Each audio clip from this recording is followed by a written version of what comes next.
2024 की लड़ाई सामने, राज चले कमल थामने।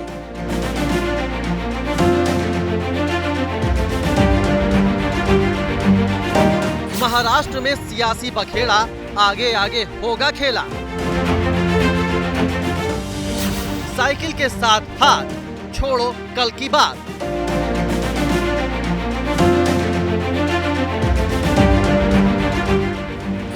यूपी में इंडिया कभी नहीं दिखेगा।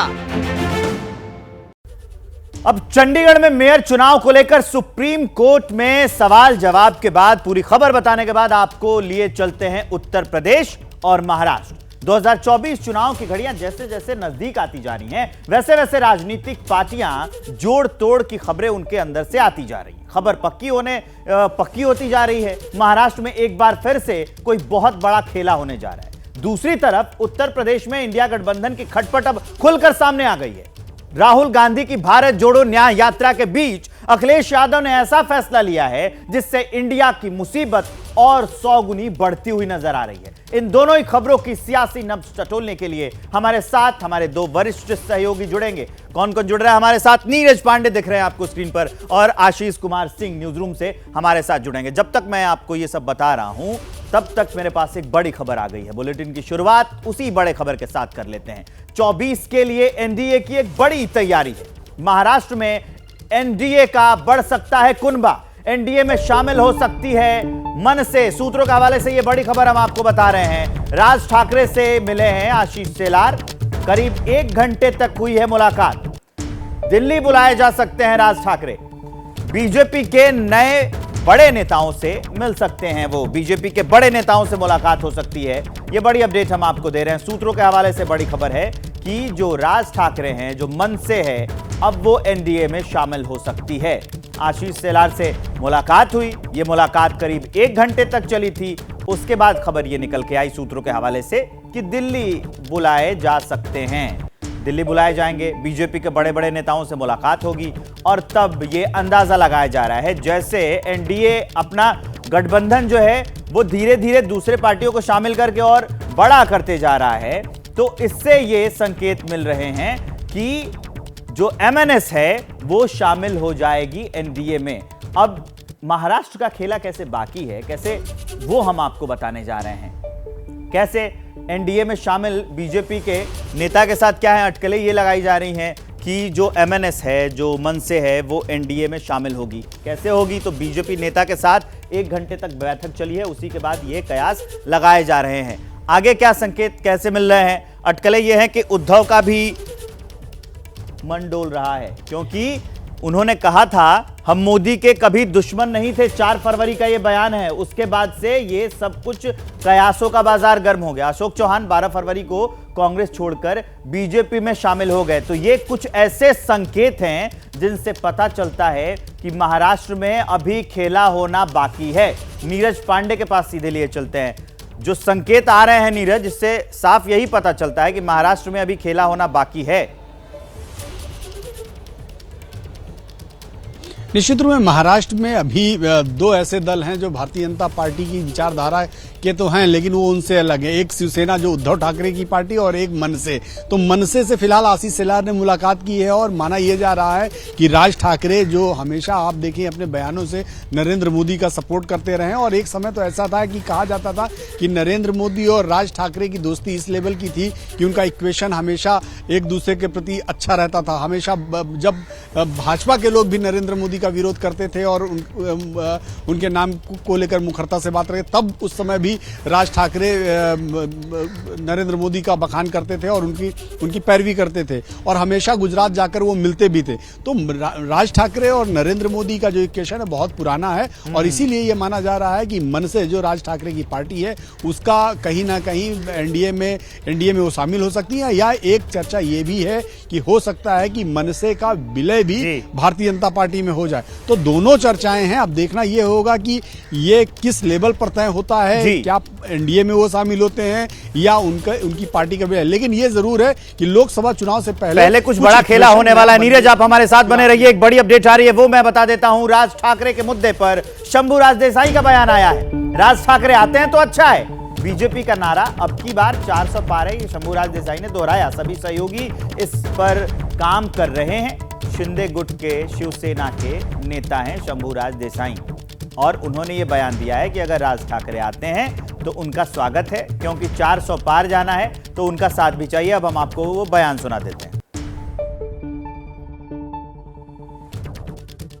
ज्वलंत हिंदुत्ववाद लेके जो नेता आगे जा रहा है, जो आपकी बार 400 पार का नारा दिया गया है नेशनल लेवल पे, वो फुलफिल करने के लिए महाराष्ट्र की जो भी रीजनल पार्टी, अगर कोई भी रीजनल पार्टी अगर हमारे महायुति में शामिल होना चाहती है, उनको साथ में लेके आगे जाएंगे।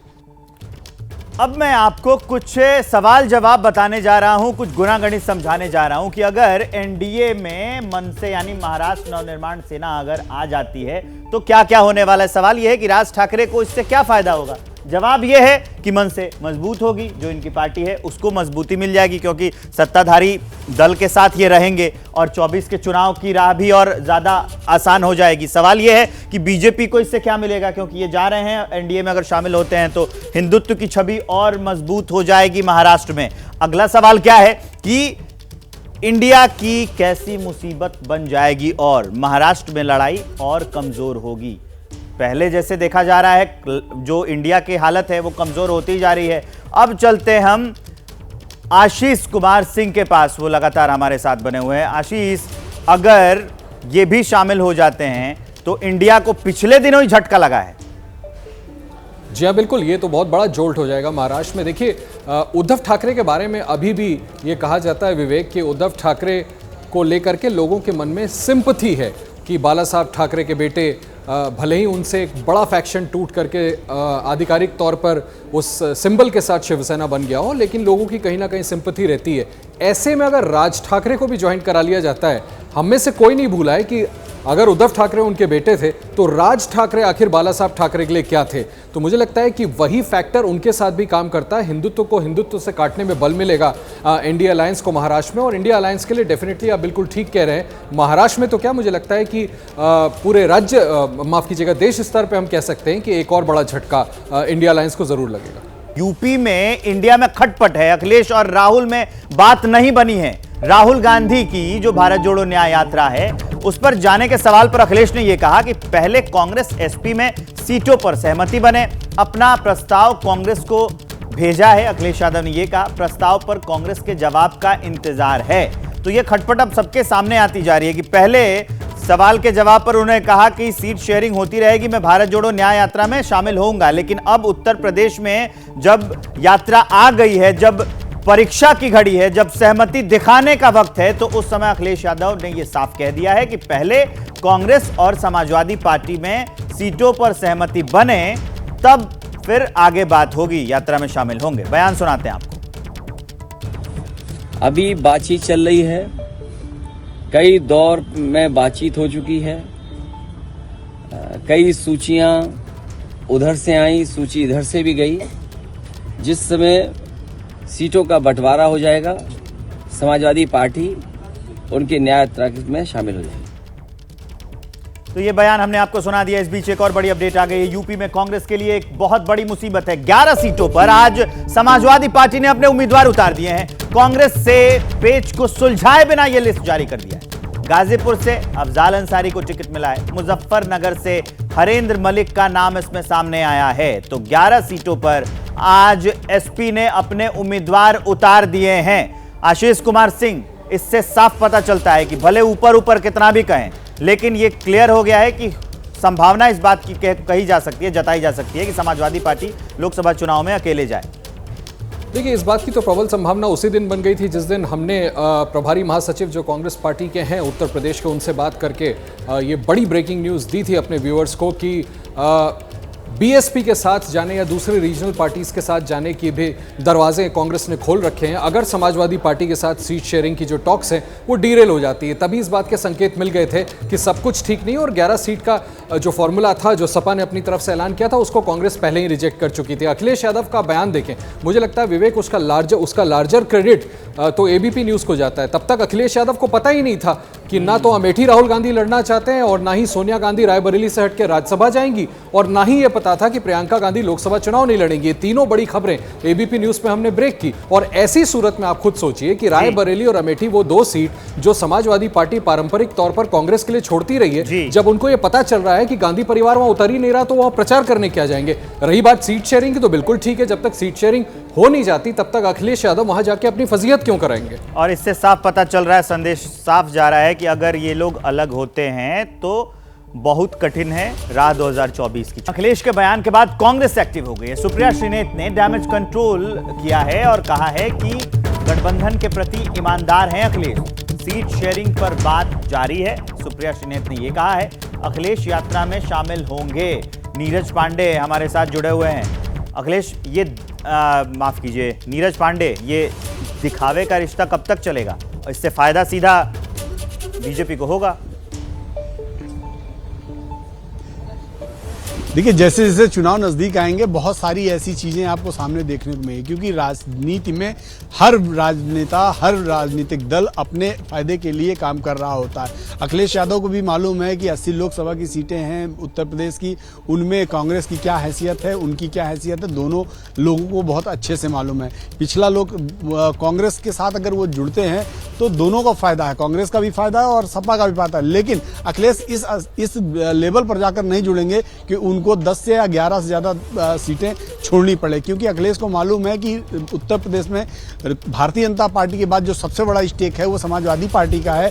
ऐसे में अगर समाजवादी पार्टी ज्यादा सीटें देती है कांग्रेस को तो सीधे तौर पर उनका लाभ होगा, ना नुकसान होगा। ना सिर्फ वोट बैंक का नुकसान होगा, वोट परसेंटेज का नुकसान होगा, बल्कि सीटों का भी नुकसान होगा। इसीलिए अखिलेश यादव बहुत संभल कर चल रहे हैं और उन्होंने जो आज बयान दिया वो बहुत सोची समझी रणनीति के तहत दिया कि पहले सीट शेयरिंग का फार्मूला तय हो, तब जाकर वो यात्रा में शामिल होंगे। क्योंकि आम लोग, जनता उत्तर प्रदेश में, या कह सकते हैं भीड़, वो अखिलेश यादव के पास है। अगर अखिलेश यादव उनकी यात्रा में जाते हैं तो वो भीड़ भी उस यात्रा में जाएगी। इस बयान से ये भी पता चलता है नीरज की कांग्रेस के मुकाबले समाजवादी पार्टी और अखिलेश यादव के कॉन्सेप्ट ज्यादा क्लियर हैं 24 के चुनाव को लेकर। यूपी के अमेठी में सियासी पारा हाई हो गया। राहुल गांधी और स्मृति ईरानी आमने सामने हैं। आज अमेठी में राहुल गांधी की न्याय यात्रा है। 4 दिन तक अमेठी में स्मृति ईरानी रहेंगी। पिछले 2 चुनाव में राहुल को स्मृति ने हराया है। 2014 का चुनाव, 2019 का चुनाव, तो 2 चुनाव में हराया है। स्मृति ईरानी अभी भी 4 दिन तक अमेठी में ही रहेंगी। और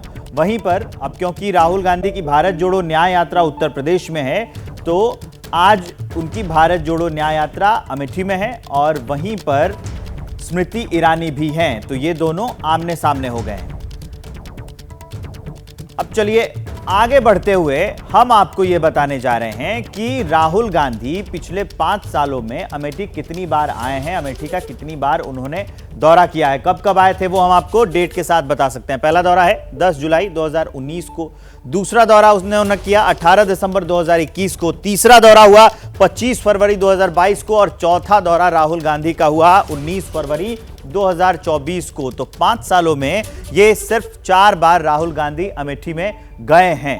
अब इस पर ज्यादा जानकारी के लिए हमारे साथ हमारे सहयोगी वीरेश पांडे जुड़ रहे हैं। वीरेश, 5 साल में 4 बार की यात्रा, खुद वायनाड से सांसद हैं, तो अमेठी में अभी भी अपनी साख बनाने की कोशिश में लगे हुए हैं क्या राहुल? राहुल गांधी, ये गांधी परिवार की परंपरागत सीट है, अमेठी हो, रायबरेली हो, और वहां पर राहुल गांधी अपनी न्याय यात्रा, भारत जोड़ो यात्रा के मद्देनजर घूम रहे हैं। लेकिन अगर हम भीड़ को देखें, कार्यकर्ताओं को देखें, नेताओं को देखें, तो वो जो अपेक्षा थी राहुल गांधी से, वो अपेक्षा पूरी नहीं हो रही है। कारण इसका ये है कि स्मृति जुबिन ईरानी खुद अमेठी में है, जो सांसद हैं, केंद्रीय मंत्री हैं, जो लगातार राहुल गांधी से लड़ती हैं। उन्होंने कहा भी, अभी ऑन द रिकॉर्ड कहा कि जो अपनी सीट जीतने के लिए समाजवादी पार्टी बसपा का समर्थन लेता हो, बावजूद इसके वो अपनी सीट न बचा पा रहा हो, वो दूसरे की रक्षा क्या करेगा, वो अमेठी की जनता की रक्षा क्या करेगा। वो ऐसे लोग हैं जो राम मंदिर की प्राण प्रतिष्ठा के इनविटेशन को भी स्वीकार नहीं करते हैं। इससे अमेठी की जनता दुखी है और यही कारण है कि अमेठी की सड़कें राहुल गांधी के स्वागत के लिए सुनी है, ऐसा उनका दावा है। लेकिन फिर भी कांग्रेस की यहाँ जो इकाई है वो लगातार इस बात की कोशिश में लगी रही पिछले दिनों से कि राहुल गांधी का भव्य स्वागत किया जाए, लेकिन जमीन पर कांग्रेस जिस तरीके से संघर्ष कर रही है उसका नतीजा राहुल गांधी के स्वागत समारोह में देखने को मिल रहा है। और यही वजह है कि संघर्षरत कांग्रेस को राहुल गांधी अपने सबसे बड़े नेता के स्वागत में भी संघर्ष करना पड़ रहा है। वीरेश, आप हमारे साथ बने रहिए। एक और अपडेट आ रही है, वो जरा बताता हूं दर्शकों को। राहुल गांधी की भारत जोड़ो न्याय यात्रा अब अमेठी में है और वहां पर बवाल हो गया। कांग्रेस बीजेपी के कार्यकर्ता आपस में भिड़ गए, दोनों तरफ से जमकर नारेबाजी हुई। मौके पर पुलिस ने स्थिति को संभाला। ये हालात हो गए थे। कांग्रेस वाले नारेबाजी कर रहे थे, बीजेपी वाले नारेबाजी कर रहे थे, मामला आगे बढ़ गया। उसी की तस्वीरें हम आपको दिखा रहे हैं, किस तरह से अमेठी में कांग्रेस और बीजेपी के कार्यकर्ता आपस में भिड़ गए हैं, कैसे बवाल हुआ था, उसकी तस्वीरें हम आपको दिखा रहे हैं।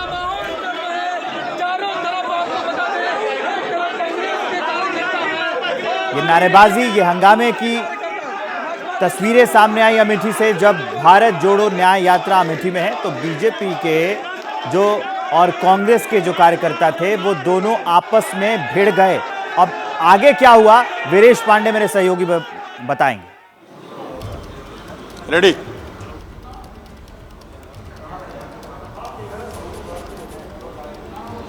वीरेश, आपको मेरी आवाज आ रही है? बीजेपी और कांग्रेस के कार्यकर्ता जो आगे भिड़ गए थे आपस में। जी, अपनी बात पूरी करिए, आ रही है मुझे आवाज।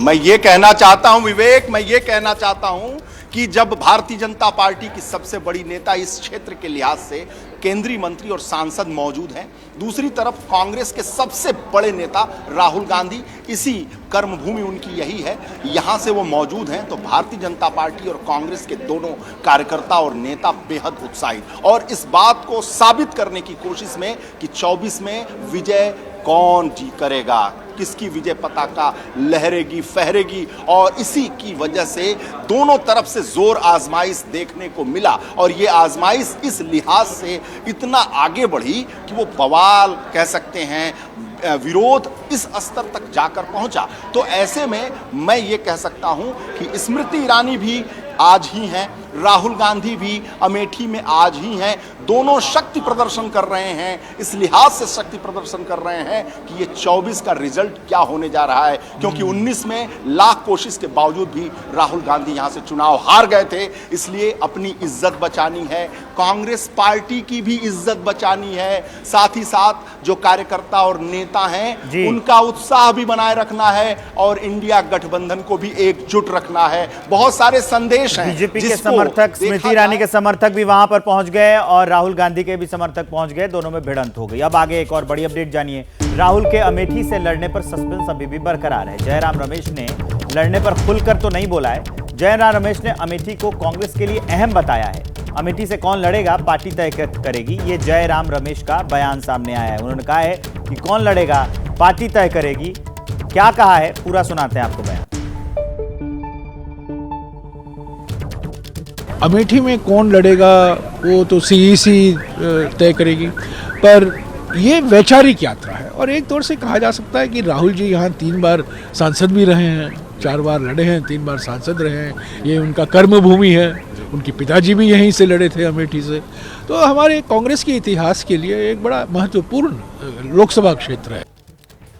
तो जो अमेठी है वो गांधी परिवार की परंपरागत सीट रही है, लेकिन 2014-2019 में वहां पर बीजेपी की कैंडिडेट स्मृति ईरानी जीती हैं। अब हम आपको बताने जा रहे हैं कि राहुल गांधी और स्मृति ईरानी के बीच में कितना वोटों का अंतर रहा था जब चुनाव हुए थे। 2019 में 55,000 प्लस वोटों से हराया था और 2014 का जो चुनाव था उसमें तो 1 लाख प्लस वोटों से अमेठी से हराया था। तो ये बहुत बड़ा अंतर रहा है। वीरेश पांडे के पास सीधे चलते हैं। वीरेश, ये बहुत बड़ा अंतर रहा है, पहले 1 लाख प्लस से हराया और अभी जो है वो 55,000 प्लस वोटों से हराया। तो हालात अभी क्या बहुत ज्यादा बदले हैं ग्राउंड पर? देखिए, राहुल गांधी जिस तरीके से वायनाड चले गए और अमेठी को छोड़कर चले गए। आंकड़े आपने बताया कि वो 4 बार आए, तो ऐसे में यहाँ तो स्मृति ईरानी 400 बार आ चुकी हैं। तो आने के लिहाज से देखें तो स्मृति ईरानी यहाँ पर कार्यकर्ताओं से, नेताओं से, दोनों जगह डबल इंजन की सरकार है, तो शासन है, प्रशासन है, हर तरीके से मजबूत हैं। और उन्होंने जिस तरीके से अभी बताया कि हमने हजारों करोड़ रुपए का निवेश कर दिया, यानी 5 साल बनाम 50 साल की तुलना कर रही हैं स्मृति ईरानी। इसी जमीन पर, इसी धरती पर वो कार्यकर्ताओं को संबोधित करते हुए कह रही हैं कि 5 साल देखो, उनको 50 साल देखा था, और एक बार और 5 दोगे तो हम 50 से भी ज्यादा करके दिखाएंगे, ये स्मृति ईरानी का दावा है। और उसी का जो है फल 24 में तो देखने को मिलेगा। किसान आंदोलन से जुड़ी खबर बताने जा रहे हैं। किसान आंदोलन को खत्म करने का फॉर्मूला तैयार हो गया है। सरकार ने फॉर्मूला किसान नेताओं को सौंपा है। 2 दिन में विचार विमर्श के बाद किसान फैसला लेंगे। आंदोलन के लिए अगले 2 दिन बेहद अहम है। फॉर्मूले में 4 उपज की एमएसपी पर खरीदने का प्रस्ताव है। और इस खबर पर जानकारी के लिए अहमद बिलाल हमारे सहयोगी हमारे साथ जुड़े हुए हैं। अहमद, जो प्रस्ताव आया है, ऐसा लग रहा है कि बात आगे भी जाएगी और बन भी जाएगी, इसलिए शायद किसान जो हैं वो 2 दिन के लिए गए हैं अपनी मंत्रणा करने के लिए। हाँ बिल्कुल, देखिए विवेक, आपको बताना चाहूंगा कि कहीं ना कहीं ये एक फर्स्ट स्टेप है। सहमति बनाने के लिए सरकार की तरफ से एक पहला कदम जो है वो लिया गया है। हालांकि ये कोशिश जो है वो सरकार ने अब किसान संगठनों के पाले में गेंद डाल दी है। ये बिल्कुल साफ तौर पे देखा जा सकता है। अब किसान संगठनों को जो है वो बैठ करके विचार विमर्श करना है कि आगे उनका अगला स्टेप क्या होने वाला है। हमने सुबह में जो किसान मजदूर मोर्चा का नेतृत्व कर रहे हैं सरवन सिंह पंडेर, हमने उनसे ही बात करी और उन्होंने साफ तौर पर कहा कि हम जो है वो लगातार मीटिंग कर रहे हैं। जब से वो सरकार से मीटिंग करने के बाद निकले चंडीगढ़ से, उसके बाद उन्होंने यहां पर शंभू बॉर्डर पर जहां पर डटे हुए हैं पिछले 7 दिन से, वहां पर भी अलग अलग किसान संगठनों से उन्होंने विचार विमर्श कर रहे हैं। और शाम तक जो है वो उन्होंने एक प्रेस कॉन्फ्रेंस रखी है 7 बजे करीब, और उसमें वो बताएंगे कि यस और नो में ये बताया था सरवन सिंह पंडेर ने एबीपी न्यूज को कि ये फैसला लिया जाएगा कि वो सरकार के प्रस्ताव से इत्तेफाक रखते हैं या उससे ना इत्तेफाकी रखते हैं। लेकिन ये जरूरी भी है, क्योंकि अगर मैं आपको बताऊं तो शंभू बॉर्डर पर 3.5 किलोमीटर का जो NH-44 का स्ट्रेच है वो ट्रैक्टर ट्रॉलियों से पूरा पटा हुआ है और हजारों हजार की संख्या में यहाँ पर किसान जो है वो पिछले 7 दिन से डटे और जमे हुए हैं। ऐसे में लीडरों के अलावा यहाँ के किसान जो है वो क्या सोचते हैं इन प्रस्तावों पर, इस पर भी उनके जानना भी जरूरी है। आपके आसपास किसान दिख रहे हैं, उनसे बात कर लीजिए। सर, प्रस्ताव आया है जो सरकार की तरफ से 5 प्रोडक्ट है, उस पर 5 साल के लिए एमएसपी की बात कही है, सहकारी संस्थाएं खरीदेंगी। क्या लग रहा है ये प्रपोजल कैसा है आपके? ये कुछ भी नहीं है। जो देखो, जो इंसाफ की बात है, मिस्टर मोदी ने भी पहले ये बहुत पहले कह चुके हैं कि जो एमएसपी मिलनी चाहिए। आज वो खुद अगर प्रधानमंत्री हैं तो इसमें ये एक जेन्युइन बात है कि एमएसपी सभी उन पे, जैसे स्वामीनाथन कमीशन ने जो फार्मूला दिया है उसी हिसाब से एमएसपी कैलकुलेट होनी चाहिए। लेकिन कहीं ना कहीं एक रोशनी की तरह है कि फर्स्ट स्टेप तो लिया गया ना। 5 एमएसपी की जो मांग कर रहे थे, उन्होंने बताया, सरकार की तरफ से ये कहा गया कि 5 प्रोडक्ट पे हम दे रहे हैं 5 साल के लिए, तो हो सकता है आगे और भी फसलों को जो है इसमें इंक्लूड किया जाए, ऐसा भी कहा। इसमें क्या है कि एक्ट बनाना और स्वामीनाथन कमीशन को लागू करना एक बात है, एजेंसीज की ये जो है ये गारंटी ये कुछ नहीं है। क्योंकि पहले ऐसा हुआ है, जैसे इसने अडानी ने किया, पहले वो आप सेब का देख लो, हिमाचल का क्या हाल है। पहले उसने प्राइस, कॉर्पोरेट संस्थाएं नहीं रहेंगी, ये सहकारी संस्था रहेंगी। दिक्कत क्या आ रही है? मैं कह रहा हूं कि कुछ भी हो, कोई भी संस्थाएं हो, अगर ऐसा होगा तो उसमें एक स्लिप है, हम नहीं लेना चाहते। हमने एक सीधी सी बात है, ये हमारी जिंदगी और मौत का सवाल है। तो देखिए यहाँ पर किसान जो है वो अपनी नस्ल और फसल की लड़ाई जो है वो इसको बता रहे हैं। मैंने और भी कई किसानों से बात करी, उनका साफ तौर पे ये कहना है कि हम जो है मांग करके आए थे कि 23 फसलों पर हमें एसपी चाहिए और इससे कम पे हम मांगने वाले नहीं है। हालांकि लीडर्स जो है वो हमारे बातचीत करेंगे, लेकिन अगर उनकी मांगे नहीं होती है तो उनके पास वही ऑप्शन है। आप हमारे साथ रहिए बने हुए। अब हम बताने जा रहे हैं कि किसानों को सरकार का फॉर्मूला जो दिया गया है उसके अंदर क्या क्या है वो जरा समझिए। एमएसपी की खरीद कैसे करेंगे, तो उसके लिए 5 साल का कॉन्ट्रैक्ट होगा, ये जो अभी बताया गया है सरकार की ओर से। अब क्या है कि किन 4 फसलों पर एमएसपी की बात की गई है वो मैं आपको बता दूं। तुअर दाल पर, उड़द की दाल पर, मसूर दाल पर और मक्का पर। कौन गारंटी देगा, ये भी तो बड़ा सवाल है ना। गारंटी मांगी जा रही है तो राष्ट्रीय उपभोक्ता सहकारी संघ यानी कि NCCF इसकी गारंटी देगा। इसमें है कि और एक और संस्था इसके साथ है जो राष्ट्रीय कृषि जो वो होती है, नेफेड होती है, राष्ट्रीय कृषि सहकारी विपणन संघ, वो उसकी गारंटी देगा। उसके बाद अगला सवाल ये भी है कि एनसीसीएफ और जो नेफेड है ये क्या करेंगी? तो ये करेंगी एमएसपी पर उपज जो है वो खरीदेंगी और इसकी जो है गारंटी। कितना अनाज खरीदेंगी? तो असीमित मात्रा में अनाज खरीदेंगी, ये सरकार के ओर से बताया गया है। तो इस पर जो किसान हैं वो राजी हो जाएंगे। सीधा आपको ले चलते हैं अमेठी, स्मृति ईरानी से बात कर रहे हैं वीरेश पांडे। स्वागत में कोई तो खड़ा हो, ऐसा कमाल है राहुल गांधी का। तो ये 5 साल जब से आप जीती हैं तो वो क्या कर रहे थे? कितनी बार? 4 बार आए हैं, आंकड़े अगर बता रहे हैं तो क्या किया? आते हैं तब चुनाव होता है आसपास। तो अभी लोकसभा का चुनाव है तो निश्चित रूप से आएंगे। उससे पहले विधानसभा के चुनाव में आए थे, जहां जहां उन्होंने पग धरे थे वहां वहां जमानत जब्त हो गई। वो लड़ेंगे या नहीं लड़ेंगे इस पे भी सस्पेंस है। जयराम रमेश कह रहे हैं कि तो अभी पार्टी तय करेगी। देखिए, मेरा ये मानना है, वो कांग्रेस पार्टी और गांधी खानदान का मानना है राहुल गांधी एक उत्कृष्ट नेता हैं। तो इतने ही उत्कृष्ट हैं तो मेरा एक सुझाव है कि सबसे उत्कृष्ट नेता को पैतृक सीट से बिना सपा बसपा के सहारे के अकेले कांग्रेस के दम पे चुनाव लड़ना चाहिए, बिना किसी और सीट पर दौड़े। तभी तो पता चलेगा जलवा कितना है। तो अखिलेश को बुलाना चाह रहे थे, अखिलेश ने कह दिया ऑन रिकॉर्ड कि हम तो आएंगे नहीं जब तक सूची तय न करो। देखिए, वो उन दोनों के बीच का विषय है, लेकिन जिसे मात्र आने के लिए सहारा का जरूरत है, अकेले चुनाव कैसे लड़ेगा, ये भी तो एक प्रश्न है। सवाल तो है। और अगर व्यक्ति को खुद सहारा चाहिए तो वो दूसरों को सहारा क्या देगा? अगर हम बात करें पॉलिटिकल सिनेरियो की, तो स्वामी प्रसाद मौर्य वो एक अलग पार्टी, यानी जो ये इंडिया गठबंधन आपस में बचा है, कुछ बचा है गठबंधन का? यूपी में है, जब आपस में ही लड़ रहे हैं, सूची खेल रहे हैं। देखिए, ऐसा है, गठबंधन को भी अगर लगता कि राहुल गांधी में काबिलियत है तो क्या गठबंधन का नेता राहुल गांधी को वो डिक्लेयर नहीं कर देते? तो जो व्यक्ति अपनी गठबंधन को स्वीकार नहीं है नेता के रूप में, उसको जनता स्वीकार करेगी। तो ये सूची क्या खेल रही, क्या है? उनकी मर्जी भाई साहब। मैं तो भाजपा की कार्यकर्ता हूँ, इससे मेरे नेता ने मेरे लिए लक्ष्य स्थापित कर दिया है कि अब की बार मोदी सरकार और 400 पार। और यहाँ 80 का 80 आप देखिए ना, जो पधारे हैं उनको सुनी सड़कें क्या बोल रही हैं चीख चीख के कि 80 का 80। रायबरेली अमेठी दोनों जीत जाएंगे क्या आप लोग? आपको पहला संकेत रायबरेली में भाजपा की जीत का मिल गया है जब श्रीमती गांधी ने खुद वो सीट छोड़ दी। और कितना संकेत चाहिए? तो मैंने 4 दिन पहले दिल्ली में कहा था भूचाल आएगा, आया। तो उनके जो लोग हैं और समाजवादी कुछ बचे हैं, नहीं लग रहा है ना।